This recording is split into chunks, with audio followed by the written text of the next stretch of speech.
미국의 야구 선수 가운데 행크 아론이라는 선수가 있습니다.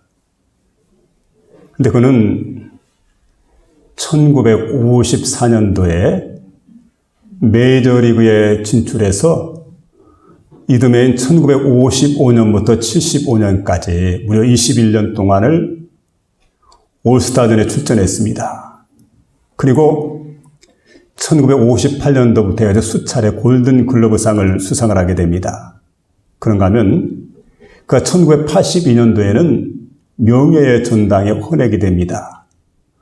헌액이라고 하는 말은 어떤 분야에서 혁혁한 공을 세워서 그 자신의 이름을 올리는 것, 이걸 이제 헌액이라고 그러는데, 그는 메이저리거 선수 생활을 마칠 때까지 무려 755개의 홈런을 터뜨렸습니다. 그야말로 자타가 공인하는 홈런 왕 중에 홈런 왕이었습니다. 그런데 그가 경기를 할 때마다 미국 뉴욕에 있는 양키스 스타디움에서 한 아이가 소리를 지릅니다.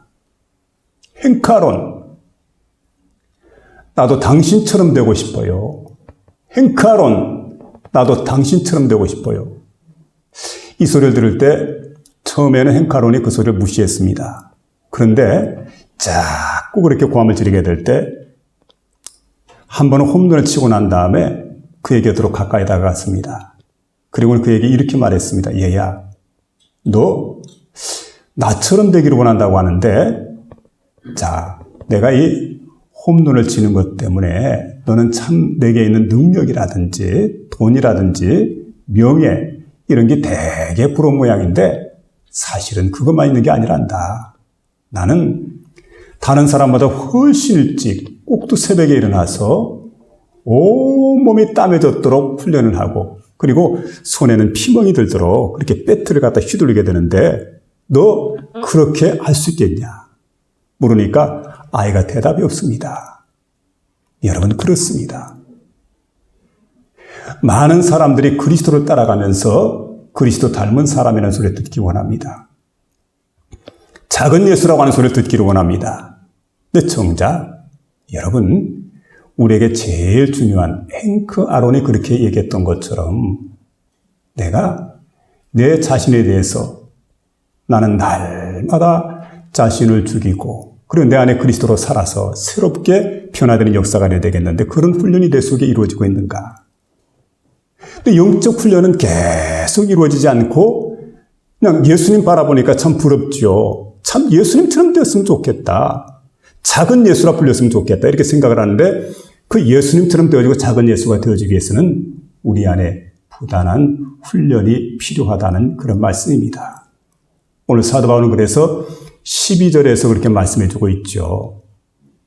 자, 바울이 전하는 본문의 말씀을 보면은 교회를 정의하게 됩니다.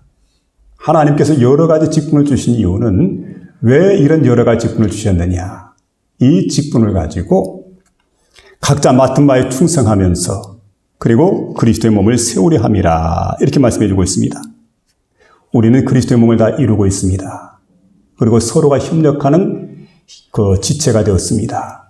그리고 우리 자신을 통해서 하나의 몸, 그리스도의 몸을 이루어가기를 하나님께서 원하시는 걸 보게 됩니다. 그러니까 여러분, 너는 너고 나는 나일 뿐이야, 이렇게 생각해서는 안 된다는 거죠. 우리가 여러분, 교회 안에서 성도들 상호 간의 그 관계는 어떻게 하느냐? 너는 너요, 나는 나일 뿐이라는 생각이 아니라 우리는 모두가 존귀한 사람들입니다. 서로를 섬기고 서로를 사랑하고 서로를 위할 수 있는 그런 마음들. 그래서 여러분, 새 신자 한 사람이 교회에 들어왔어요. 근데 그 새 신자가 아프다고 한다면은 이건 목사의 아픔입니다. 장로의 아픔입니다. 뿐만 아니라 온 교회의 아픔입니다. 한 사람이 너무 힘들어합니다. 그럴 때 어떻습니까? 온 교회가 힘을 합쳐서 그를 도와줍니다. 일어설 수 있도록. 그리고 넘어지지 않도록 그를 갖다 붙들어주는 것. 그게 누가 하는 일입니까? 하나님의 교회가 그 일을 하는 겁니다. 그래서 오늘 이 시간에 특별히 그리스도의 몸을 세우는 사람들 하는 제목을 가지고 하나님 말씀 전하려고 그러는데, 오늘 이 시간 이 말씀을 통해서 한 3가지 정도의 귀한 교훈을 받기를 원하는데, 이 말씀을 듣는 가운데 저와 여러분의 마음속에 성령의 음성이 들려오는 복된 시간 될 수 있기를 주의 이름으로 부탁을 드립니다. 먼저 우리는 그리스도의 몸을 세워가야 된다 하는 말씀을 오늘 본문은 우리에게 들려주고 있습니다. 하나님은 교회의 여러 가지 직분을 우리에게 주셨습니다. 여기 보면 어떤 사람에게는 사도라는 직책을, 또 어떤 사람에게는 선지자, 어떤 사람에게는 복음 전하는 자. 근데 이 사람들은 전체 교회를 위해서 일하는 사람들입니다. 전체 교회. 그리고 여기 보면 목사가 있고, 그리고 교사가 있습니다. 목사는 누구, 교사는 누구. 이 사람들은 전체 교회가 아니라 지역 교회에 국한된 사람들. 그런가 하면 그 외에 또 있습니다. 교회 안에 보게 되면 장로가 있고, 집사가 있고, 권사가 있고, 다양한 여러 가지 직분들이 있습니다. 여러 가지 하나님께서 교회 안에 그 직분을 허락해 주셨는데, 여러분 이제 그 다양한 그 직분을 받은 성도들, 서로 받은 은사가 다르고 하나님께로부터 받은 계성도 다르지만, 다양한 직분을 가진 사람들이 서로 모여서 협력하고, 그리고 사명을 잘 감당해서 한 몸을 이루는 것, 이걸 하나님께서 원하시고 계시는 걸 보게 됩니다. 그래서 여기 보니까 여러분이 이제 몇 가지 중요한 말씀을 들으시면서 성도를 온전하게 하여 이렇게 말씀하는데, 자, 이렇게 하나님께서 직분자들에게 주셨던 일이 뭐냐면 성도를 온전하게 하는 일입니다. 성도를 온전하게 한다는 말은 성도를 온전히 회복시키는 일, 또 훈련시켜서 필요한 사람으로 만들어주는 것, 이걸 가리켜서 성도를 온전하게 한다, 이렇게 말할 수가 있습니다. 여러분, 자동차를 보면 부품들이 있습니다. 근데 부품의 개수를 세보면 수만 가지입니다. 근데 여러분, 그 수만 가지 부품 가운데 어느 것 하나 필요 없는 것이 없습니다. 이건 필요 없을 거라고 내던져서는 안 되죠. 모든 부품들이 제자리에 있어야 돼요. 만일에 그 부품 하나가 빠지게 되면 고장이 날 수밖에 없어요. 참 중요한 부품들이죠. 교회도 마찬가지라는 겁니다. 그래서 어린아이들은 어린아이들대로 필요합니다.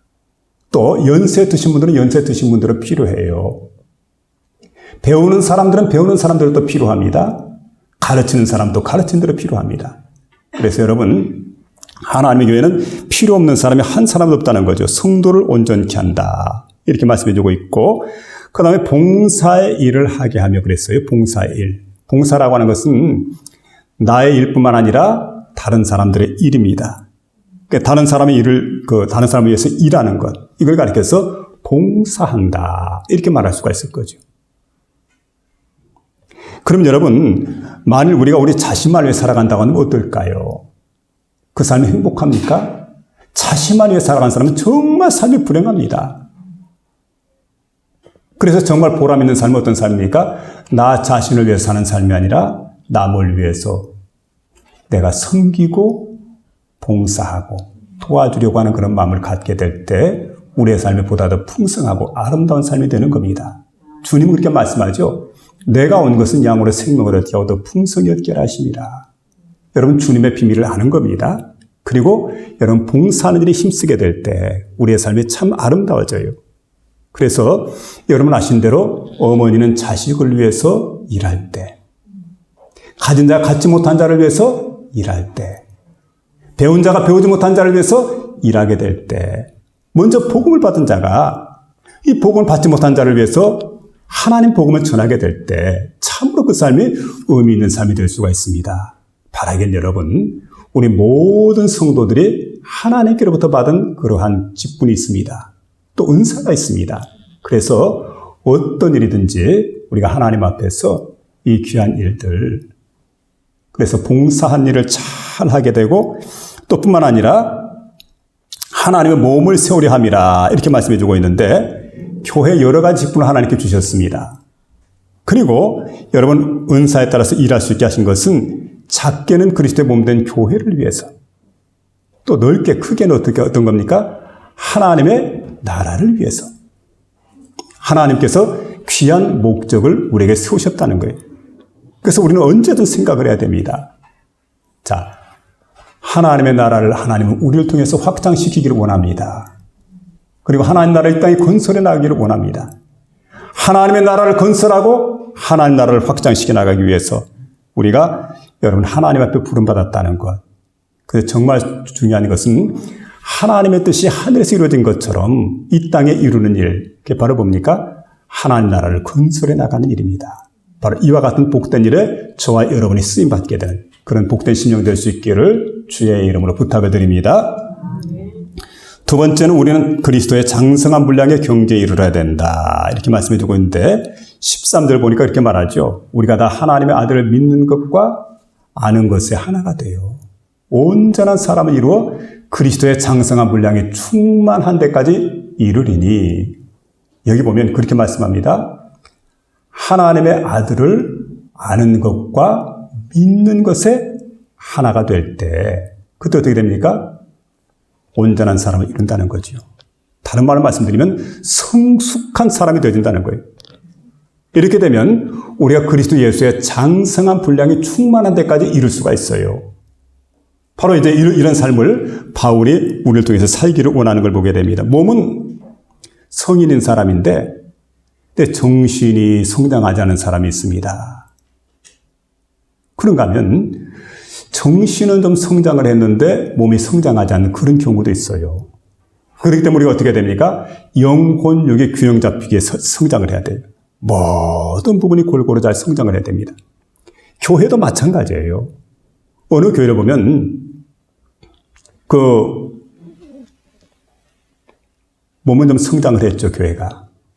그런데 문제는 뭐냐면 정서적으로 성장하지 못하는 교회가 있어요. 근데 정서적으로 좀 성장을 했는데 몸이 성장하지 못하는 그런 교회가 있습니다. 비정상적인 교회다. 이렇게 말할 수밖에 없습니다. 그래서 우리는 여러분 하나님의 교회는 성장과 성숙이 동시에 이루어지는 그런 좋은 교회가 되어야 됩니다. 어떤 면입니까? 우리 교회에 출석한다든지 주초를 엄금한다든지 하나님께 11조를 비롯한 각종 헌금을 드린다든지 여러분 이런 면에서 어떻게 보면 외형적인 면이죠. 이런 면에서도 우리가 성장을 이루어야 되겠지만 또 더 중요한 것 우리 마음속에 믿음과 사랑과 소망이 있어서 내면적인 이 모든 부분에 있어서 동시에 성숙이 이루어져야 된다는 거죠. 하나님은 그런 삶을 우리에게 원하고 있어요. 성장과 성숙이 함께 이루어져야 된다. 바로 그와 같은 말씀입니다. 어떤 분이 평생을 스승 한 분을 모시고 이렇게 사셨답니다. 근데 그 연초가 돼가지고 세배를 갔습니다. 세배를 가서 떡 세배라고 나니까 스승님이 흐뭇했던지 한마디 말씀을 합니다. 덕담을 하는데 평소에 하시지 않던 말씀인데 이렇게 말씀합니다. 올해는 자네도 나를 좀 닮아보게나. 그렇게 말씀했대요. 근데 그 말을 들으면은 예, 스승님 고맙습니다. 이래야 되는데 제자 되신 사람이 빙그레 웃으면서 하는 얘기가 아, 스승님. 제가 스승님 닮으면 저도 바보 되게요? 그때 그가 이렇게 말하지요. 그래. 자네와 내가 그동안에 환자를 진료를 많이 했고 수십 년 동안 환자를 치료했는데 그 환자를 진료하고 치료하면서 지금까지 왔는데 자네가 내 인생을 볼 때 내가 성공을 했다고 생각하나 아니면 실패했다고 생각하나? 아, 그야 물론 스승님이야 성공했지요. 거봐. 인생을 바보스럽게 사는 것도 성공의 지름길이야. 날 좀 닮으라고. 근데 그분이 그렇게 얘기를 합니다. 이런 고백을 하시면서 하는 얘기가 내가 내 인생에서 그분을 만나는 게 최대의 복이었다고. 만일에 내가 그분을 만나지 않았더라면 그 스승을 내가 만나지 않았더라면 내 인생이 어떻게 됐을까 생각해 보니까 평범한 의사가 되어서 환자를 진료하고 치료하는데 그치지 않는 그런 인생이었지만 그러나 그 소중한 스승을 만나서 그는 이렇게 얘기를 하게 됩니다. 사람다운 삶을 살 수가 있었노라고. 정말 사람다운 삶을 살았던 그 비결은 훌륭한 스승을 만난 데 있었다. 이렇게 고백을 했는데 여러분 그 사람이 바로 누구냐면 이 이야기는 바로 장기려 박사의 영향을 받은 한 제자의 고백입니다. 복음병을 세우신 그 장기려 박사. 여러분 잘 아시죠? 사람은 누구든 이 세상을 살아가면서 누군가의 영향을 받고 살아갑니다. 이 제자가 장기려 박사의 영향을 받았던 것처럼 우리는 누군가의 영향을 받게 돼 있어요. 여러분 누구의 영향을 받기를 원합니다. 여러분 누구의 영향을 받기를 원해요? 오늘 사도 바울은 이렇게 말합니다. 내가 그리스도를 본받은 자 된 것 같이 너희는 나를 본받는 자가 되라. 고린도전서 11장 1절에서 이렇게 말씀하고 있습니다. 누구를 본받습니까? 그리스도를 본받는 자. 맞아요. 하나님을 본받는. 그래서 오늘 여러분 13절 말씀 가운데 보면 그리스도 예수의 장성한 분량까지 우리의 믿음이 자라가야 된다. 그렇게 말씀해 주고 있고 15절에 보니까 범사에 그에게까지 자랄지니라. 누구에게까지요? 그리스도 예수에게까지. 온 교회가 그리스도 예수에게까지 이렇게 자라가게 될 때 그 교회가 어떤 교회냐면 성숙한 교회. 바울이 정말 기뻐했던 교회. 정말 원했던 이상적인 교회가 어떤 교회냐? 바로 성숙한 교회라는 사실을 믿으며 나가시기를 부탁을 드립니다. 우리는 모든 면에서 그리스도의 형상을 닮아가야 되지요. 그리고 그리스도의 성품을 닮아가야 됩니다. 지혜와 지식과 도덕적인 면에서 우리가 그리스도를 닮아가는 겁니다. 그런가 하면 여러분, 의와 진리와 거룩과 사랑과 진실, 또 인격적인 면, 이 모든 면에서 우리가 그리스도 예수를 닮아가야 됩니다. 점점 그리스도를 닮아갑니다. 여러분 이제 일면이 부족하거나 치우치면 안 되죠. 대표적인 사람이 누구냐면 그리스도 닮은 사람 가운데 스데반 집사가 있습니다. 사도행전 7장에 보니까 스데반 집사의 설교가 나오는데 설교를 읽다 보니까 이런 내용입니다. 구약에 대해서 증언했습니다. 그 뒤에는 신학에 대해서 말합니다.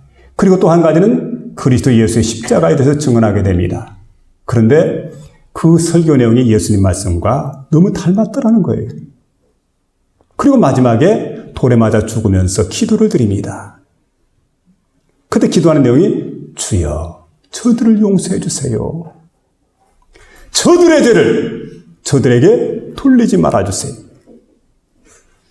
예수님의 기도를 닮았어요. 또 마지막 돌에 맞아 순교했던 그 모습 가운데서 천사의 모습을 발견하게 되었는데 우리 예수님께서 십자가상에서 몸 찢고 피 흘려서 돌아가셨던 그 예수님, 그 예수님의 모습을 스데반 집사에게서 우리가 발견할 수가 있습니다. 그만큼 스데반 집사가 예수님을 닮았던 하나님의 사람이었던 것을 우리에게 보여주고 있습니다. 오늘 특별히 여러분, 예수님 닮은 스데반 집사는 성숙한 사람입니다. 그리스도에게까지 자랐던 사람이었습니다. 오늘 우리의 믿음이 그리스도 예수에게까지 자랄 수 있는 복된 믿음이 될 수 있기를 주의 이름으로 축원합니다. 마지막 세 번째로 우리는 그리스도와 연결되고 결합되어 있어야 된다 하는 그런 말씀인데 우리는 예수님을 주로 영접을 했습니다. 그래서 우리 안에는 그리스도가 계십니다. 제 안에도 그리스도가 계세요. 여러분 안에도 마찬가지. 그리스도를 주로 고백하게 될 때, 영접하게 될 때 우리 안에는 모두가 그리스도께서 살아 역사하신다는 사실입니다. 우리는 언제든지 머리신 그리스도 예수의 명령을 받게 됩니다. 그리고 그 주님께서 우리에게 원하시면 어디든지 달려가는 거지요. 명하시면 무엇이든 다 드리겠다고 하는 그런 마음이 우리에게 있어야 됩니다. 그리고 그리스도에게 우리는 연결되어 있고 결합되어 있습니다. 연합하고 일치하고 통일되고 하나가 되어 있습니다. 그리고 여러분 그렇게 될 때 그리스도의 은총이 곧 나의 은총이 됩니다. 그리고 그리스도의 인격이 곧 나의 인격이 될 수가 있습니다. 우리나라 서울에 가면 합정동, 그러니까 한강변입니다. 한강변인데 한강 남쪽이 아니고 한강 이제 북쪽이죠. 이쪽에 그 마포나루라고 그럽니다. 옛날 분들 마포나루라고 그러는데 여기 양화진이라고 하는 지역이 있는데 거기에는 선교사 묘지가 있습니다. 근데 여러분 그 선교사들 많은 분들이 거기 묻혀 있는데 1호가 누군 줄 압니까? 헤론 선교사라는 분이에요. 이전에 재중원이라고 하는 드라마가 있었는데 거기에 나왔던 헤론 선교사, 이분이 거기에 묻혔는데 1호로. 원래 이분이 1858년도에 영국에서 출생을 했습니다. 그리고 미국으로 이제 이사를 가가지고 뉴욕에 있는 뉴욕 종합대학의 의과대학을 졸업을 했습니다. 우수한 성적으로 졸업을 했고 그는 의사가 될 때 학교에서 그를 갖다 교수로 초빙을 했습니다. 정말 교수 자리가 얼마나 좋은 자리입니까? 장래가 촉망되는 그런 학생이었고 미래가 이제 그야말로 이제 환하게 열렸던 그런 학생이었는데 어느 날 잡지를 봅니다. 선교 잡지. 거기에 보니까 한국에 대한 소개가 나왔는데 한국을 소개한 사람은 이수정이라는 사람입니다. 잠깐 눈여겨서 보니까 거기 내용이 이렇습니다. 미국 사람들이요, 한국에 선교사님을 좀 보내주세요. 우리 한국은 지금 문명을 알지 못하고 굉장히 어둠과 흑암 속에 빠져있는 그런 나라입니다. 잠들어 있는 나라입니다. 그리고 전염병이 창궐해서 대단히 많은 사람이 죽어가고 있습니다. 의료 선교사를 비롯한 많은 선교사가 필요하니 우리나라에 선교사 좀 보내달라. 근데 그 글을 읽고 마음이 감동이 되었어요.